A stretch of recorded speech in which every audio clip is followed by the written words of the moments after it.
¿Cómo dicen que están hoy?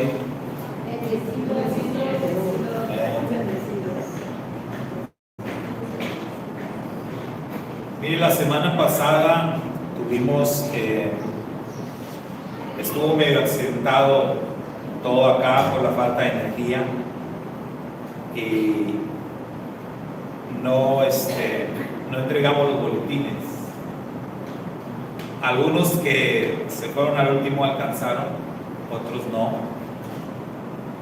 porque usualmente pues Perla los entrega, se los dejamos ahí. La semana pasada no estuvo ahí y los boletines ni siquiera los sacamos, creo. Entonces, si alguien quiere un boletín de la semana pasada, aquí tengo todavía, si quieren, ¿verdad? Porque ahorita lo vamos a usar aquí en el estudio. Entonces aquí hay. Igual se los mandé al grupo, pero pues ahí está, ¿verdad? Si alguien quiere. Si no, como quiera les voy a preguntar. Sí, es mejor que lo tengan ahí. Pienso. La parashá de esta semana se llama Emor y es la antepenúltima del libro de Levítico. Quiere decir que ya estamos en la recta final de este libro. Esta próxima semana viene doble porción. Entonces recordemos que en nuestro ciclo anual de estudio de la Torá está dividida en 54 porciones. ¿Sí? 54 porciones ha sido dividida la Torá para su estudio en el ciclo anual. Estas 54 porciones, cada una de ellas recibe un nombre. ¿De dónde obtenemos el nombre de cada porción de la Torá, hermanos?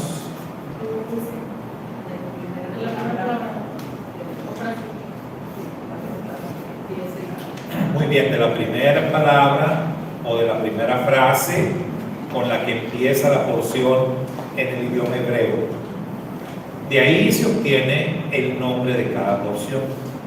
En el caso de esta porción, Emor, que comienza en el capítulo 21 del libro de Levítico, ahí comienza diciendo: dijo el Eterno a Moisés, habla a los Kohanim, habla a los sacerdotes.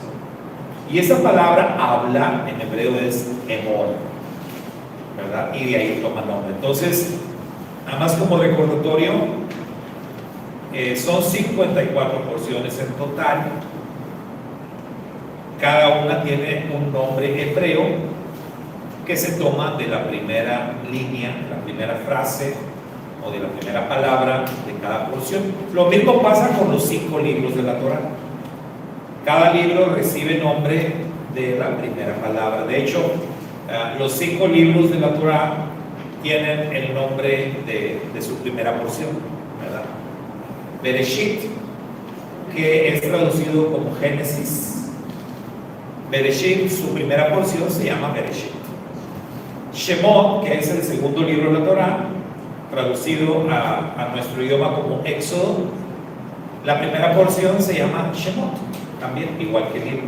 Y así, cada una de las primeras porciones toma el mismo nombre del libro.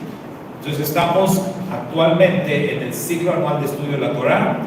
Estamos en la parashá Emor, el día de hoy, que es la número 31. Emor es la número 31 de un total de ¿cuántas dijimos? De un total de 54. Entonces todavía nos falta un buen tramo, ¿verdad? Un buen recorrido para terminar el ciclo anual de estudio. Entonces esta semana leímos y estudiamos esta porción, Emor, y en el boletín yo les comparto siempre por ahí un test que incluye preguntas de toda la porción. O sea, tratamos ahí de incluir preguntas de cada capítulo, o mejor dicho, de cada lectura. Porque nos faltó decir eso, ¿verdad? Que cada porción de la Torá, cada una de las 54 porciones, para su estudio práctico, se divide en 7. Se divide en 7 lecturas. Pues esta semana tiene 7 días. Y entonces ha sido pues preparado por los sabios de Israel, dividida en 7 lecturas para que cómodamente nosotros cada día de la semana tengamos ya una lectura designada. Aquí estamos hablando del ciclo anual de estudio. Esto quiere decir que es un compromiso que tenemos. Es una manera de comprometernos con el Eterno, alimentarnos de su palabra. Es nuestro compromiso leer cada día una porción de la Torá, leer cada día la porción de los profetas asignada a esta porción, y la lectura del Nuevo Testamento también asignada. En el boletín siempre les damos ahí las lecturas.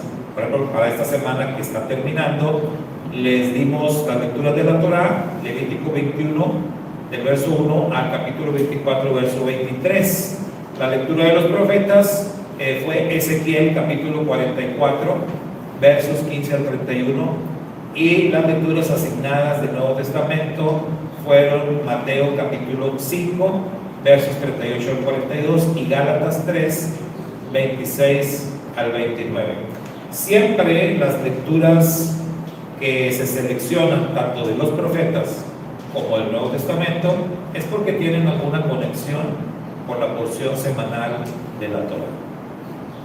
Bueno, entonces cada porción, dijimos, se divide en 7 lecturas que en hebreo, ¿cómo se le llama a las lecturas en hebreo, hermanos? Aliyah. Pero aliyah no quiere decir lectura, ¿verdad? Se le asigna así, aliyah. Primera aliyah, segunda aliyah, tercera aliyah.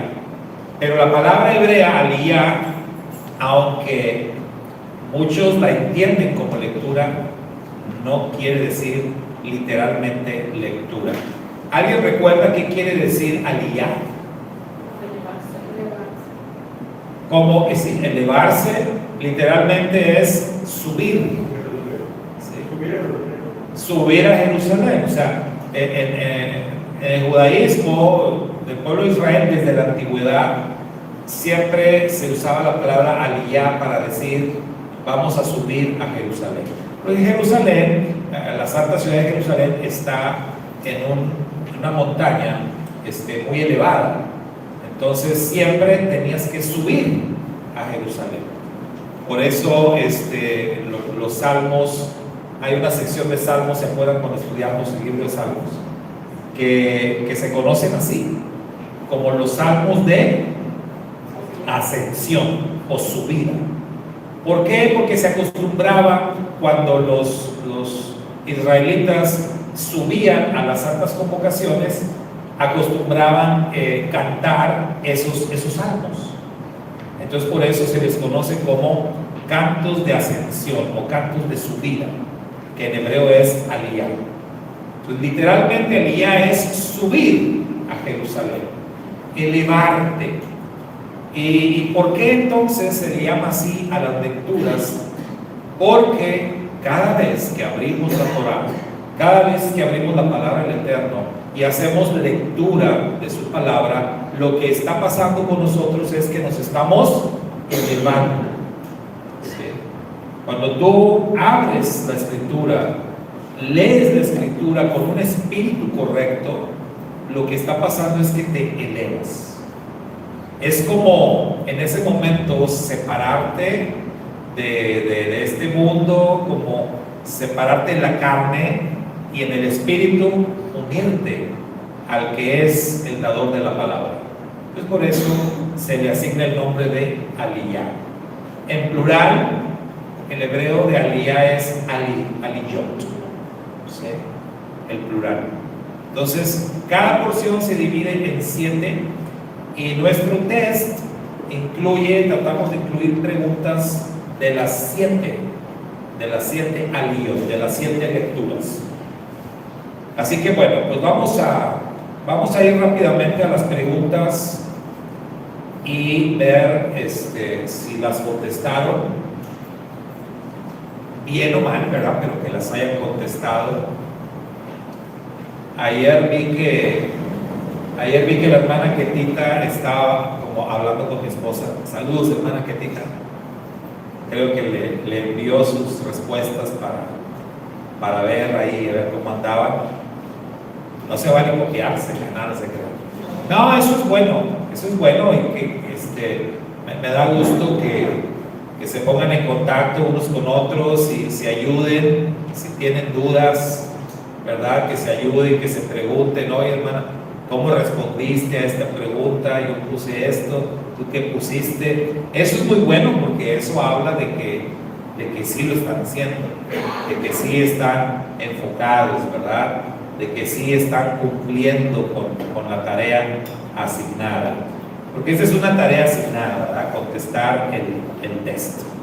Muy bien, la pregunta número 1 del test dice de la siguiente manera: ¿por cuáles familiares se le permitía a un sacerdote contaminarse por muerto? Vean, explico la pregunta antes de que me respondan. Explico la pregunta. Dentro de las leyes de purificación que el Eterno dio tanto al pueblo de Israel como también a los sacerdotes, se estableció que tener contacto con un muerto es un motivo de contaminación. Y esto ya lo explicamos en su momento. Ya hemos dicho que la muerte es el punto más alto de contaminación que existe, puesto que el Eterno es vida. Entonces el Eterno representa el punto más alto de pureza, el Eterno, y el Eterno es vida. Entonces el punto más lejano de la vida y de la presencia del Eterno es la muerte, en cualquiera de sus facetas, en cualquiera de sus presentaciones. Entonces, si una persona tenía contacto con la muerte en cualquier presentación, o sea, un animal muerto, una persona muerta, etcétera, entonces la persona se contaminaba y tenía que llevar a cabo el ritual de purificación establecido por la Torá. Y eso ya lo habíamos visto, pero en esta porción se habla de las leyes de purificación para los sacerdotes. Entonces, ahora sí, volvemos a la pregunta. A los sacerdotes, si bien a las personas comunes y corrientes se les permitía tener contacto con un muerto, siempre y cuando cumplieran los rituales de purificación, a los sacerdotes no. A los sacerdotes no se les permitía, salvo algunas excepciones. La pregunta es, ¿cuáles eran esas excepciones? Ahora sí, a ver, ¿quién iba a responder? A ver, mi esposa. Madre, padre, hijo, hermano o su hermana virgen cercana a él, que no haya tenido marido, por la cual podría ser fecunda.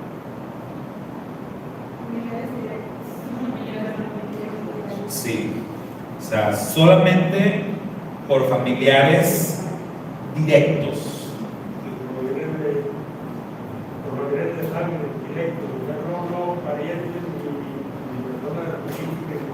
Nada, por nadie más que la familia directa y los que específicamente son mencionados ahí. Y llama la atención que dice de cuando una hermana dice hermana, un hermano o hermana virgen, o su hermano. O sea, quiere decir que no estén casados.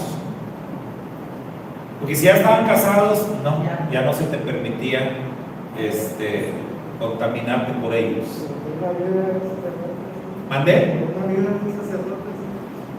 Ah, bueno, pero aquí dice solamente familiares directos y en el caso de los hermanos que fueran solteros.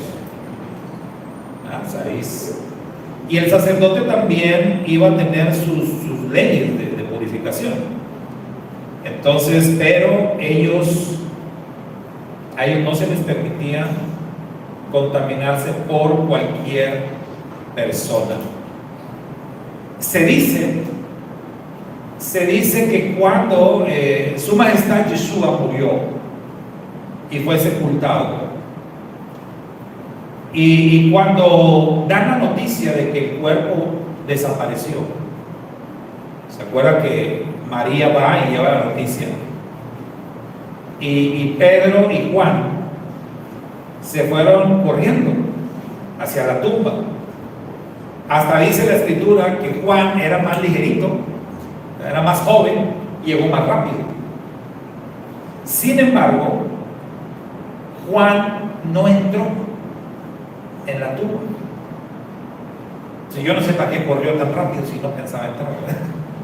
Entonces corrió rápido y llegó a la tumba primero que Pedro, pero no entró. Hasta que Pedro llegó, Pedro entró en la tumba, pero Juan se quedó afuera. Y entonces la explicación es que Juan pertenecía a la casta sacerdotal. Y aunque en los tiempos de Yeshua los que habían tomado los lugares de los sacerdotes eran usurpadores, porque en tiempos de Yeshua los que estaban al frente, hablo de los líderes principales, sobre todo del sumo sacerdote y los que mandaban ahí en el templo, eran usurpadores. El resto de los sacerdotes, había muchos que sí pertenecían a la casta sacerdotal. Por ejemplo, Zacarías, el esposo de Elizabeth, que la Torá, la escritura nos dice que él efectivamente sí pertenecía a la línea de Aarón. Pero muchos sacerdotes en los tiempos del segundo templo, en los tiempos de Yeshua, muchos sacerdotes estaban ahí de una manera corrupta, porque habían comprado la plaza, ¿no? ¿Les suena parecido esto a algo que pasa hoy? ¿Cómo se venden plazas donde quiera, ¿no? Los maestros, en petróleos, en muchas partes se andan ahí. Bueno, esto no es nada nuevo. En los tiempos de Yeshua se comerciaban las plazas del templo. Había una corrupción tremenda, de tal manera que hubo muchos sacerdotes, muchos descendientes de Aarón, que prefirieron separarse. Hubo un grupo en aquellos días que se llamaban los esenios, que ellos de plano se fueron a vivir al desierto. Dijeron, no queremos, ya no queremos nosotros tener nada que ver con la corrupción que se está viviendo en el templo. Pero hubo otros como Zacarías que prefirieron quedarse y dijeron, pues, aunque haya corrupción, pero pues yo soy sacerdote y yo voy a cumplir. ¿Ustedes qué hubieran hecho? ¿Hubieran aplicado la de los esenios y se hubieran ido al desierto? ¿O como Zacarías se hubieran quedado? Muy respetable la opinión, ¿no? Pero vemos lo que pasó. Juan, se cree, era de la casta sacerdotal, pero de los que prefirieron no ejercer. Pero sí mantenía las leyes de pureza, y que por esa razón él no entró para no contaminarse con muerto. Bueno, número 2. ¿Qué pasaba con la hija de un sacerdote que cometía pecado de inmoralidad sexual? ¿Cuál era la ley?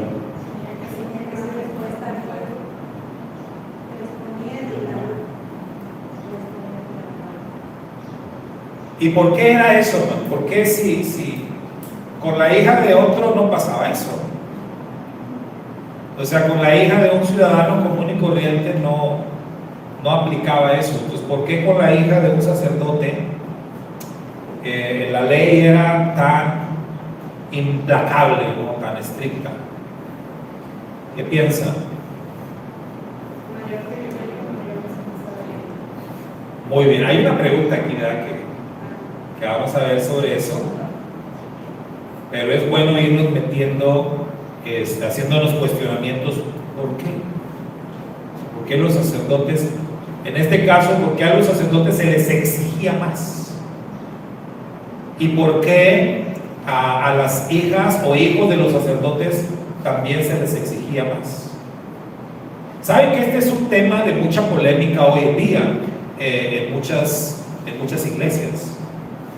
Cuando hablamos de los hijos de los pastores, hijos o hijas de pastor, se entra en un tema delicado, puesto que hay muchos pastores que dicen: aquí el pastor soy yo, el que Dios llamó es a mí, a mis hijos no los anden metiendo, y ni a mi esposa tampoco. A mí díganme lo que quieran, pero con mi esposa y mis hijos no se metan. Ellos no son pastores, yo soy el pastor. Y no me se ponen así, como leones. Pero si vamos a la Torá, si vamos a estos pasajes, pues acá nos está diciendo que si vas a ocupar un lugar de privilegio, como el ser un sacerdote o el ser un levita, o en estos tiempos modernos ser un pastor, dirigir una congregación, entonces no eres tú solo. De hecho, en los requisitos para ser un obispo, para ser un pastor, en los escritos de Pablo a Timoteo, le dice que si alguno anhela obispado, buena obra desea, pero es necesario que el obispo sea irreprensible, dice en primer lugar, y luego dice marido de una sola mujer. O sea, ahí ya está involucrando a la familia. Está involucrando a la familia. Entonces, de tal modo que, pues cuando un pastor trata de separar a su esposa y a sus hijos de su llamado y de su ministerio, estás mal. Desde mi perspectiva, desde la forma que yo entiendo las escrituras, estás mal. Porque la escritura también dice que el esposo y la esposa son una sola carne. Y habla de cómo deben tener educados a sus hijos. Entonces, pues eso de que no involucren a mis hijos no es correcto. O sea, los hijos deben de, sobre todo cuando son pequeños, ¿no? Porque ya una vez que están grandes, y más en este camino, en donde ya a los 12 una niña es hija de los mandamientos, ¿verdad? Como Alexa, hola. O los varones a los 13 ya son hijos de los mandamientos. Ahí sí, si el hijo anda haciendo algo indebido y vienen y le dicen al papá, o sea, si a mí ahorita vienen y me dicen algo de mi hijo o de mi hija, ¿qué les voy a decir yo? Como digo, ¿a qué edad tienen? Entiéndase con ellos. O sea, yo ya hice lo que yo ya cumplí, bien o mal, pero ahora ellos son responsables de sus acciones. Entonces, si a usted no le parece algo que mis hijos estén haciendo, dígaselos a ellos directamente. Y ya si hay algún problema, que viene conmigo, ¿verdad? Pero así es la cosa. ¿Sí, hermano Carlos?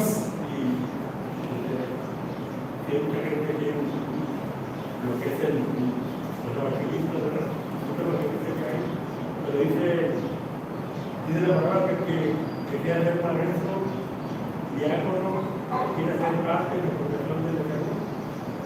Debe cuidar su casa, sus hijos, y el que más sabe de la palabra, y realmente más es demanda, o sea, tiene que pecado. Por eso es que usted, si sus hijos están mal, usted pasó a mal. Así es.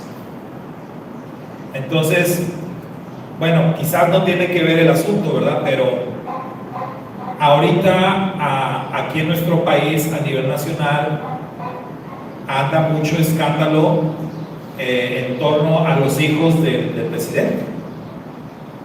Entonces, sea como sea, aplica el mismo principio.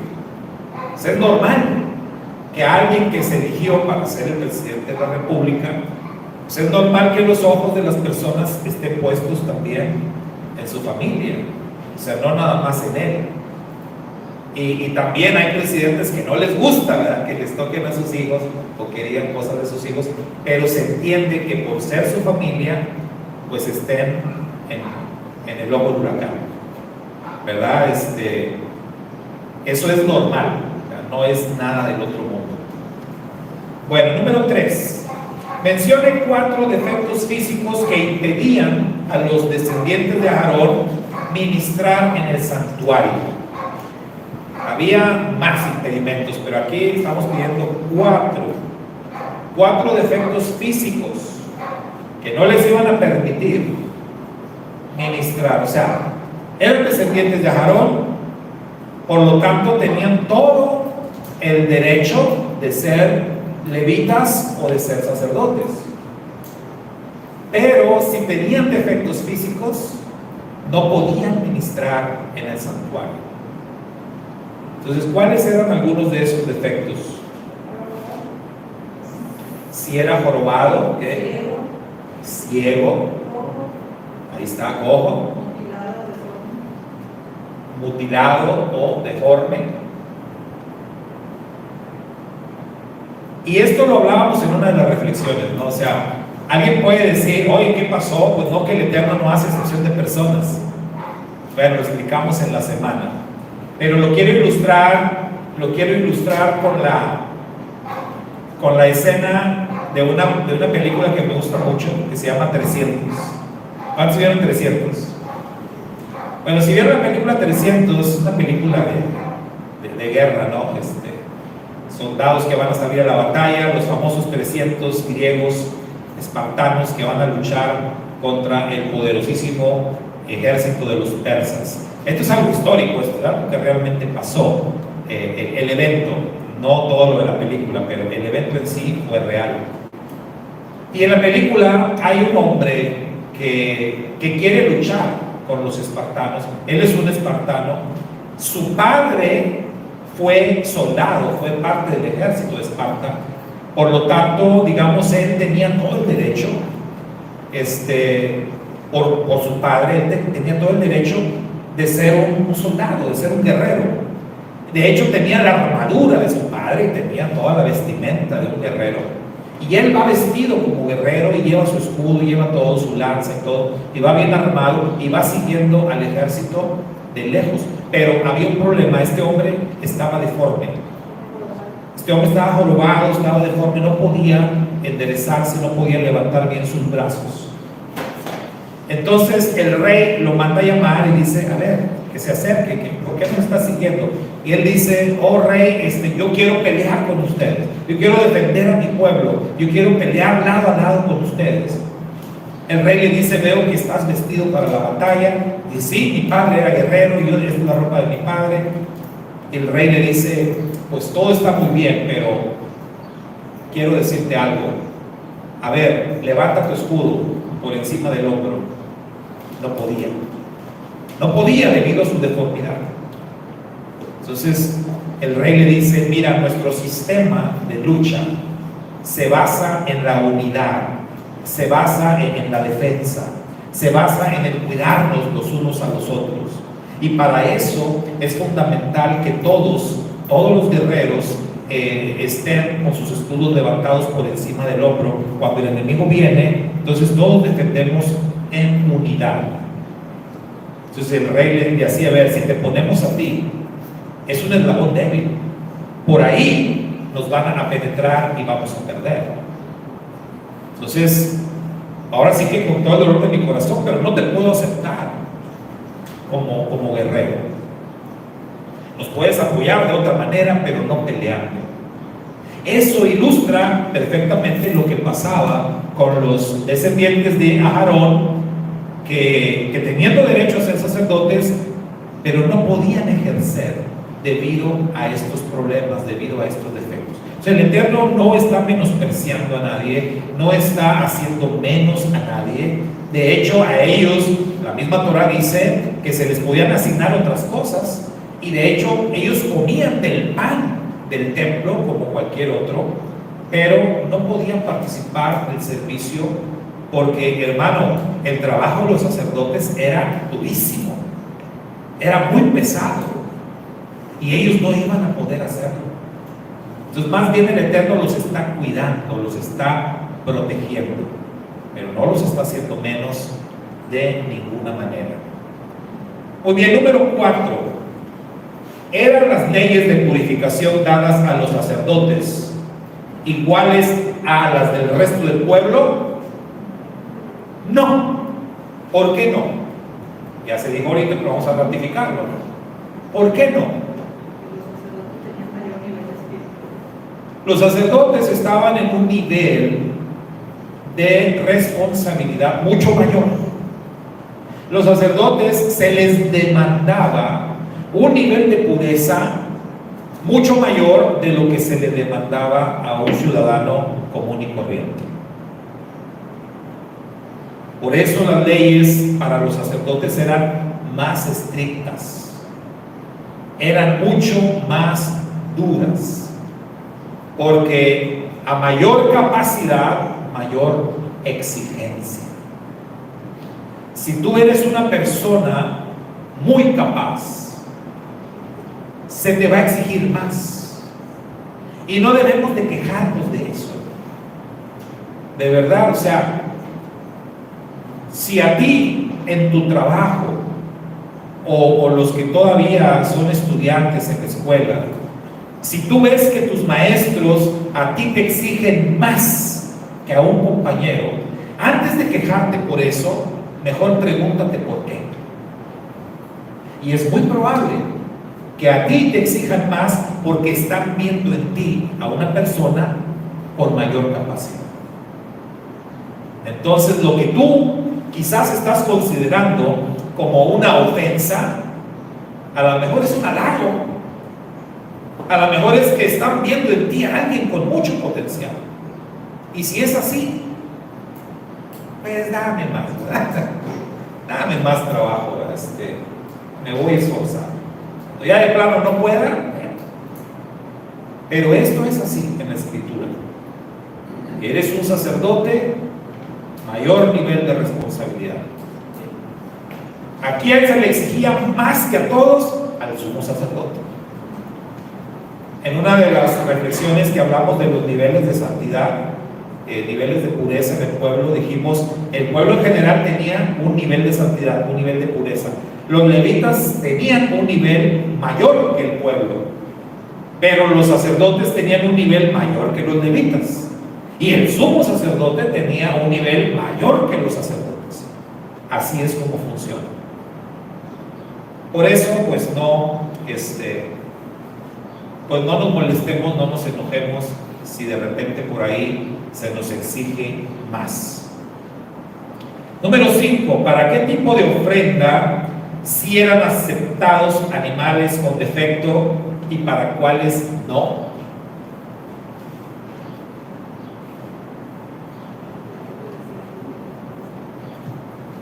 Supe que varios batallaron para responder esa. Yo entendí que cuando presentaban vaca y oveja, tenían que ser sin defecto. Solamente hay una excepción cuando era voluntario, pero nada más en la voluntaria sí podía presentar Ahí está. sin defecto, pero para expresión. Ahí está, ¿verdad? Entonces, ahí la respuesta es, se permitía, y no así de manera general, pero donde de pronto había ese permiso, ¿no?, de aceptar ofrendas de animales con defecto, era en las ofrendas voluntarias. Ofrendas voluntarias. Pero en las ofrendas obligatorias, no. Entonces, ¿cuál es una ofrenda obligatoria? La ofrenda obligatoria, hermanos, es cuando tú estabas haciendo un voto, eso es una ofrenda obligatoria, pero también cuando tú estabas presentando una ofrenda debido a un proceso de purificación por algún pecado que habías cometido o que estás cumpliendo con los rituales de purificación. Me contaminé con muerto o qué sé yo, cualquier otra cosa. Entonces, eso era obligatorio. Ahí no podías tú presentar animales con defecto. Para que se entienda mejor, las ofrendas obligatorias eran como una especie de multa, ¿sí?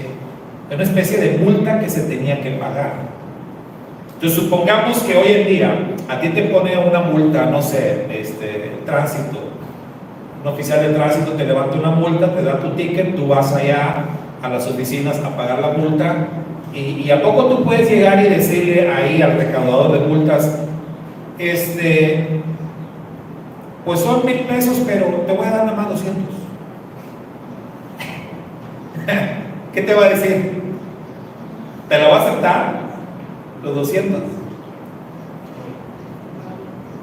Tienes que pagar lo que es. Si el ticket dice 1,000 pesos, eso es lo que tienes que pagar.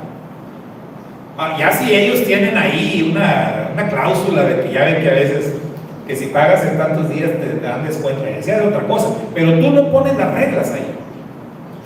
Era igual en el templo. Una ofrenda obligatoria, tú no ponías las reglas. Si estabas en un ritual de purificación y si la Torah dice que tenías que ofrendar una vaca, era una vaca. Si la Torah decía que tenías que ofrendar un cordero de 1 año, tenía que ser un cordero de 1 año. Tú no ponías las reglas, tú no podías decir, pues no, voy a dar un cordero, pero voy a dar que ya menos se muere. No, así no es. En las ofrendas voluntarias sí. Ahí sí, porque pues es algo voluntario, es algo que tú querías dar, ¿verdad? Entonces, como decimos hoy en día, a caballo dado no se le ve colmillo.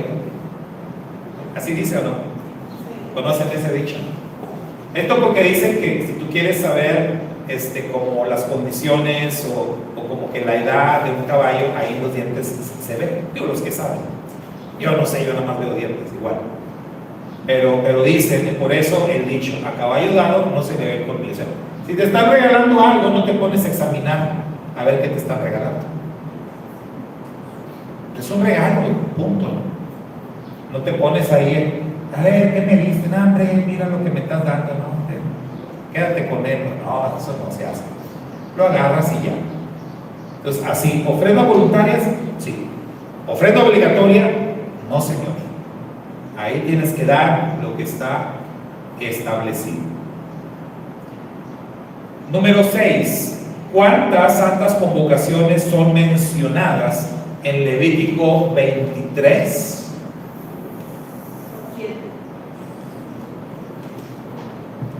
7,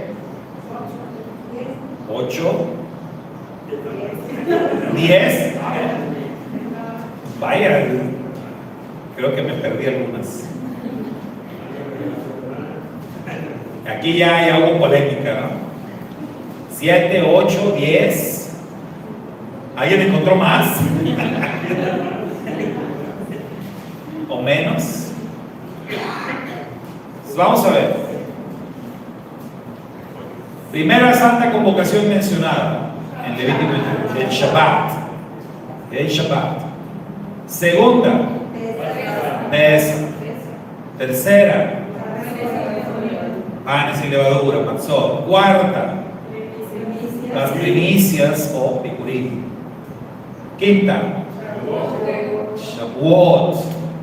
Shavuot o semanas. Que fíjese, en el caso de Shavuot, aunque se puede tomar como una sola con primicias, lo cierto es que siempre se menciona por separado. Por eso se habla en general, cuando hablas de las convocaciones anuales, se habla de 7. ¿Pero son 7? Entonces, ¿cuál sigue? Sexta, Yom Teruah, el día de las trompetas. Luego, Yom HaKippurim, que viene siendo la séptima. Y luego la octava, Sukkot. Sukkot, conocida como la fiesta de los tabernáculos. Hasta ahí vamos 8, pero el Shemini Atzeret, que es el 8º día, que la Torah dice, vas a añadir un día, y ese día va a ser una santa convocación. Entonces ya son 9, ¿sí? Son 9 santas convocaciones. Entonces, te digo, normalmente decimos las 7 santas convocaciones anuales, pero no son 7, son 8, porque el Shemini Atzeret cuenta como un 8º, o sea, como algo separado. Y si somos estrictos, ¿verdad? Al entender esto, sobre todo lo que representa, porque Shemini Atzeret representa la eternidad. Sukkot representa el reino mesiánico, o sea, el milenio. Y Shemini Atzeret ya es la eternidad, entonces sí tiene que ser considerado como una fiesta o una santa convocación aparte, aunque vaya seguidita, ¿verdad? Pero es aparte. Entonces, en Levítico 23 encontramos 9 santas convocaciones. Número 7. ¿Qué santas convocaciones no fueron establecidas con fecha designada?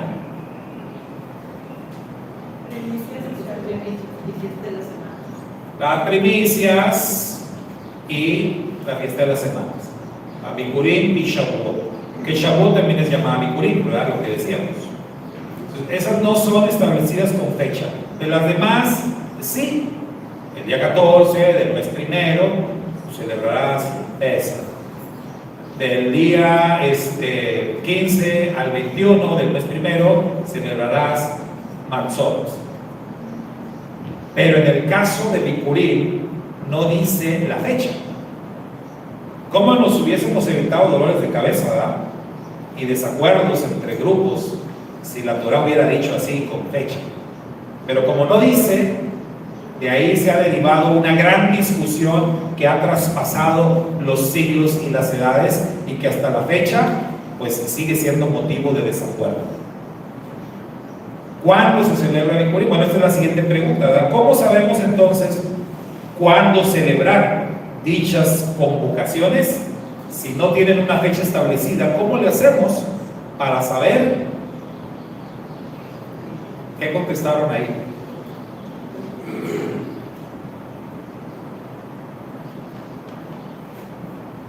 Porque contamos a partir de lo que dice, porque siempre nos celebramos Pesach Okay, entonces, no tenemos fechas, pero hay instrucciones, ¿verdad? Hay instrucciones para seguir. Entonces, las instrucciones son, de acuerdo a Levítico 23, cuando habla de Bikurim, dice: al día siguiente del Shabbat presentarás pues la ofrenda de las primicias, presentarás el homer, ¿sí? Y a partir de ahí vas a contar 7 Shabbatot, dice la Torah. Vas a contar 7 Shabbats. Entonces vas a contar 7 semanas completas, pero vas a contar también cada día hasta llegar al día 50. Y cuando llegues al día 50, ahí ese va a ser la santa convocación de las semanas. No hay fecha, pero hay instrucciones para seguir. El problema de muchos siglos ha sido esa frase de el día después de Shabbat. Porque muchos han entendido que es el día siguiente del Shabbat de Pesach. Y otros han entendido que es el día después del Shabbat semanal. Y ahí se dividieron opiniones y hasta la fecha hay grupos que celebran Bikurim de acuerdo a una postura y otros a la otra postura. Entonces, no vamos a hablar de eso ahorita, no nos vamos a meter en esa polémica que es desgastante, ¿verdad? Pero Y es de los símbolos milenio, creo, pero sí se puede porque si tomamos el estudio primavera, siempre tiene que quedar el 14 de Nisan, no sea de su calendario, no va a poder interpretar los primeros. Debe ser el proceso de primavera donde empieza la cuestión. El 14 de Nisan, que nunca va a conseguir con el dato. Ah, sí. Yo lo quisiera porque quisiera otra cosa más, pero no es falso. Sí, hay varias posturas bíblicas. Hay varias posturas, perdón, no bíblicas, sino modernas, ¿no? Que pretenden determinar la forma. Muchos dicen, pues, tiene que ser como lo hacen los judíos porque ellos son los que saben. Pero los judíos se han equivocado en muchas cosas. Y una de las principales, no reconocieron a Yeshua. Entonces, como que seguirle la corriente a los judíos en todo lo que dicen, no se ve como que del todo recomendable, ¿verdad? Puede ser que tengan razón en muchas cosas, pero no en todo. Entonces, en el caso del conte de Lomer, bueno, cada quien llega a sus propias conclusiones. Yo soy de la manera de pensar que el Eterno dio fechas para todas. Si el Eterno hubiese querido que estas festividades tuvieran fecha, hubiera dicho así como lo celebran los judíos, porque los judíos lo celebran en fechas específicas todos los años. O sea, todos los años para ellos Bikurim es el día 16 del mes primero, y todos los años para ellos Shavuot es el 6 de Sivan, todos los años. Entonces para mí yo veo eso y digo, pues si así fuera, el Eterno hubiera puesto la fecha. En cambio, si no hay fecha, quiere decir que todos los años estas dos van a caer en fechas distintas. Y la forma como nosotros lo hacemos acá, pues es al día siguiente del Shabbat semanal. Y así, pues cada año es en fecha distinta. Bueno, vamos a lo que sigue. Número 9. En la parte final de la parashá, ¿cuál fue el pecado del blasfemo y cómo fue castigado? Ya para terminar la porción, ¿verdad? Se habla de un blasfemo. Pues, ¿cuál fue el pecado que cometió ese hombre, conocido como el blasfemo? ¿Y cómo fue castigado?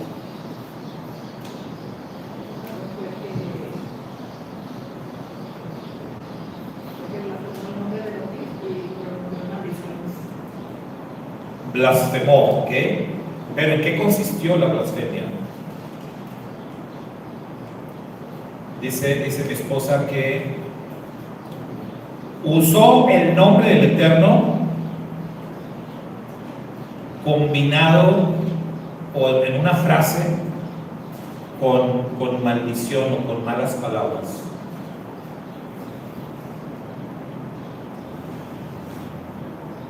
Ahí depende de la versión que estén leyendo de la Torá. Pero sí, la Torá establece que este hombre, que por cierto dice, él era hijo de una mujer israelita, pero su padre no era israelita. Su padre era, ¿de dónde? Era un egipcio. ¿Sí? Egipcio. Y dice que hubo un pleito, dice la Torá. Un pleito ahí. Y en el pleito, este hombre maldijo o blasfemó usando el nombre del Eterno para maldecir. O sea, así se puede entender o interpretar.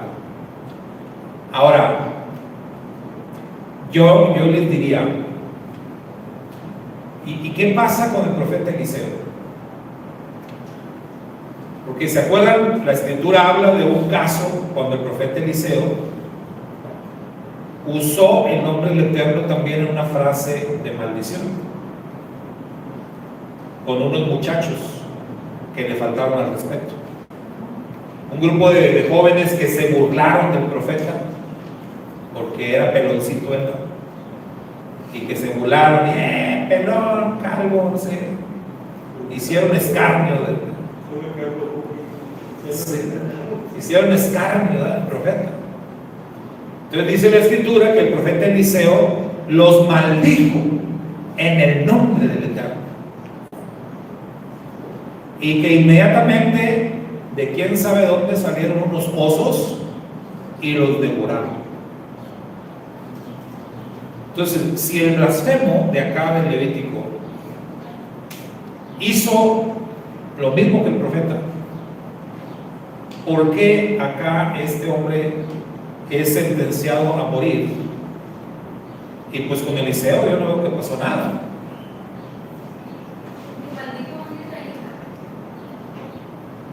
¿Mande? La maldición fue en contra de otro israelita. Puede ser, ahí hay un buen punto.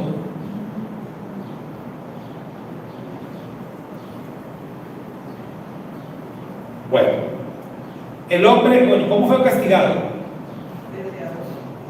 La sentencia fue, y acá llama mucho la atención. Bueno, ya contestamos la 10, ¿verdad? Entonces ya nos podemos centrar aquí. Llama mucho la atención, hermanos, el hecho de que la Torah dedique tantos versos al caso de este hombre llamado el blasfemo. ¿Sí? Para empezar, o sea, muchos textos hay en el capítulo 24 dedicados a este caso, a este hombre. Y la otra es, y lo decíamos anoche, que en este caso específico Moisés no sabía qué hacer. Esto pasó, se dio el pleito y ocurrió vamos a decir el pecado, si es que fue pecado. Ocurre esto de que el hombre maldice utilizando el nombre del Eterno, y entonces hubo testigos, ¿verdad? Y los testigos fueron los que se asustan y dicen, primero, usó el nombre del Eterno, y como que pues ya había esto de no usar el nombre del Eterno, porque desde que el Eterno dio los mandamientos, y que hay un mandamiento que dice, no usarás el nombre del Eterno tu Elohim a la ligera, porque el Eterno no tendrá por inocente a nadie que use su nombre a la ligera. Ahora fíjense bien, nunca hay una prohibición para usar el nombre del Eterno. Lo que se prohíbe es usarlo de una mala forma, pero nunca el Eterno prohíbe que use su nombre. Ahí ya fue la forma del pueblo de interpretarlo, porque los israelitas, vamos a decir, ellos interpretaron así. Ellos dijeron, ¿sabes qué? Mejor, para no meternos en problemas, pues no lo usamos y ya, no lo usamos. Así nunca te vas a meter en problemas. Y pues se entiende, ¿no? O sea, sí, era una buena idea. Entonces, que de repente alguien mencionara el nombre sagrado, pues sí era como que un escándalo. ¡Ah! Mencionó el nombre, ¿cómo se atreve? Y en un pleito, y para maldecir. Y luego van con Moisés, Moisés, ¿qué crees? Y cuando le dicen a Moisés, Moisés también se quedó como que, ¿y qué hay que hacer aquí? Pues déjame, voy con el Eterno y le pregunto. Si el Eterno dicta sentencia, y el Eterno dice, pues, ejecútenlo. Pero llama la atención también el método que el Eterno dio para sentenciar a ese hombre. Porque el Eterno dijo, todos los que lo escucharon, no todo el pueblo, ¿verdad? Pero los que escucharon, los testigos, ahora sí que los que vinieron con el chisme, ¿verdad? Los que vinieron a decir que este dijo, y que escucharon la blasfemia, ellos van a imponer sus manos sobre la cabeza de este hombre. Y hermano, la imposición de manos ahí es un tema de mucha profundidad. Porque la imposición de manos no es cualquier cosa. La imposición de manos se da en un contexto de algo sagrado. En el Yom Kippur se le ponían las manos al macho cabrío llamado Azazel, para luego ser enviado al desierto. Entonces, la imposición de manos es algo muy, muy sagrado. Tanto que la Escritura dice: no andes imponiendo las manos a la ligera, a cualquier gente. Si tú vas a orar por alguien y le vas a imponer las manos, ten cuidado a quién le impone las manos. O sea, no lo hagas a la ligera tampoco. La Escritura dice que esto es algo sagrado, y como que solo en ciertos casos. Porque cuando hay una imposición de manos hay una transferencia de poder. Más allá de la oración que se hace, hay una transferencia de algo. En el caso del macho cabrío, en Kippur se le transferían los pecados.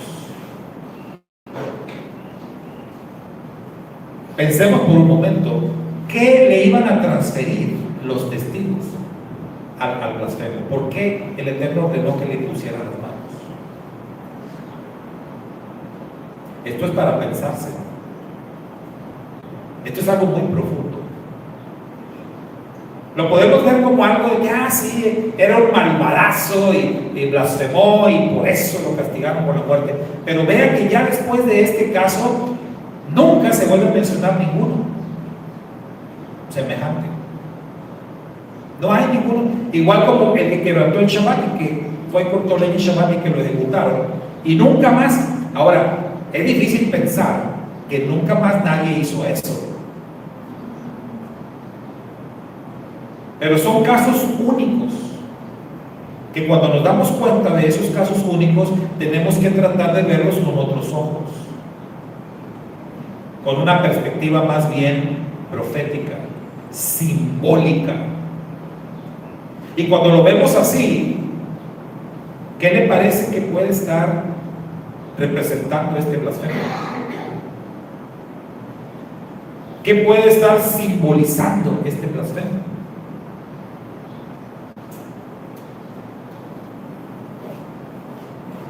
¿Alguien? ¿Qué o a quién? Puede sonar atrevido, pero les voy a decir esto. Está representando al Mashiach. Está representando al Mashiach. El Mashiach le llamaron, o es llamado en el judaísmo, el leproso.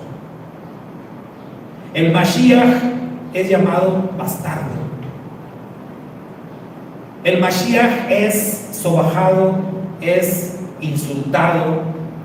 Al Mashiach lo acusaron de blasfemo. ¿Sabe usted que cuando finalmente se dictó sentencia en contra de Yeshua, después de que lo examinaron, después de que no encontraron nada de qué acusarlo, después de que inventaron testigos falsos, atención, ¿verdad? Testigos falsos, finalmente Yeshua mismo les dio a sus enemigos la herramienta para que lo pudieran asesinar. ¿Qué hizo Yeshua? Mencionó el nombre sagrado. Mencionó el nombre sagrado y ahí los sacerdotes inmediatamente dijeron, y rompieron sus vestidos y dijeron: ya no necesitamos más nada, testigos.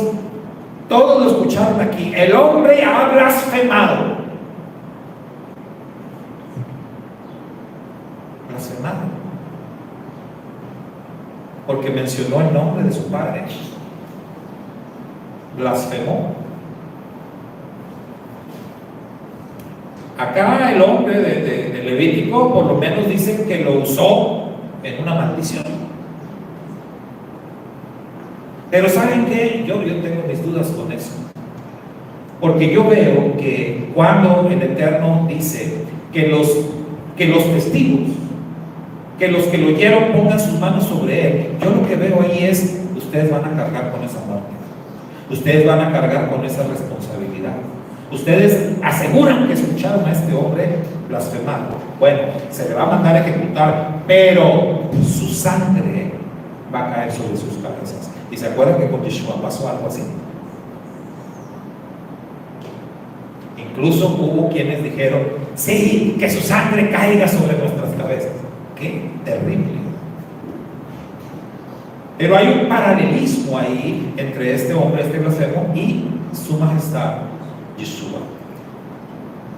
Cuando se da la instrucción de que pongan las manos sobre él, podemos asumir, podemos pensar que esos testigos eran falsos y que estaban diciendo mentiras. Pero finalmente el Eterno dictó una sentencia de muerte sobre el supuesto blasfemo. Lo mismo que pasó con el Mashiach. Porque nada hay que se escape a la voluntad del Padre. Entonces, aquellos que se preguntan, ¿quién mató a Yeshua? ¿Los judíos? ¿Los gentiles? ¿Los romanos? ¿Fue Pilatos? ¿Fue Herodes? ¿Quién mató a Yeshua? ¿Por qué murió Yeshua? Porque el Padre quiso. El mismo Yeshua dijo, a mí mi vida nadie me la quita. Yo por mí mismo la pongo porque yo quiero. Y así como la pongo, yo la recupero otra vez. Entonces dejen de discutir quién me mató, ¿verdad?